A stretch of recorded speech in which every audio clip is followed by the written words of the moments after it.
Hi, my name is Olajumoke Okana. I am back this week with my special news story.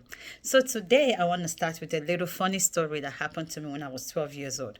So when I was 12 years old, I attended a boarding school, and it was my first year JSS1. I have not seen my parents in so many weeks.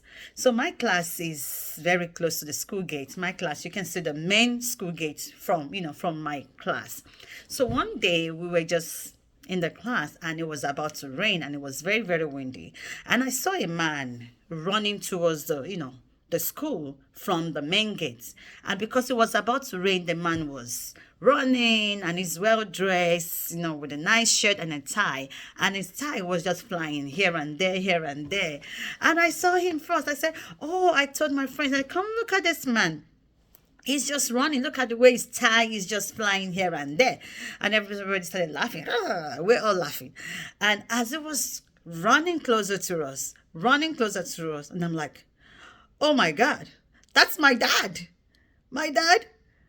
And I was like, that's my dad. Everybody said, oh, no, it's still. I said, that's my dad. That's my dad. Immediately, I could not hold it anymore. I ran out of the class. I ran towards him. I jumped on him and gave him a warm hug, and I started crying. I was crying because I've missed my dad. I was just homesick, and he came, at that particular time. And everybody was like, you were actually laughing at your dad. I said, well, I didn't even know. But the basis of the story is that we should stop jumping into conclusion. Stop jumping into conclusion without knowing the full story. Whenever you see a special need mom or dad dealing with their child the way they know how to, don't say, oh, you're not doing it well. Why don't you do it this way? Leave them alone. Let them do it in their own way. Then you can also say, oh, why can't you do it this way? Especially for parents with autistic children and they just misbehave. You say, oh, you don't know how to train your child. You're not training your child very well. That is the best that parent can do at that particular time. The parent is trying to keep calm, to keep cool, to keep body and soul together. Don't jump into conclusion that they are not doing their best. Don't ever say, oh, it's because they did IVF. It's because they were very old before they have the child. That's why the child is special. That's why the child is this, is that. Don't ever, because you don't know the full story.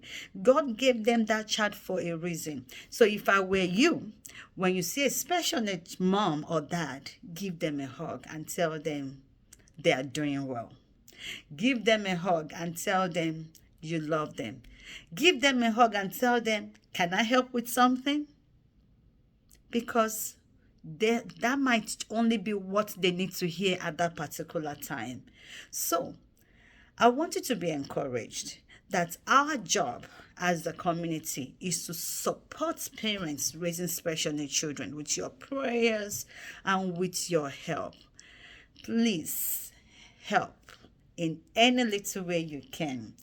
And that's it for today. Don't ever forget that God loves you more than I do. And I'll see you next time. Bye, and God bless you.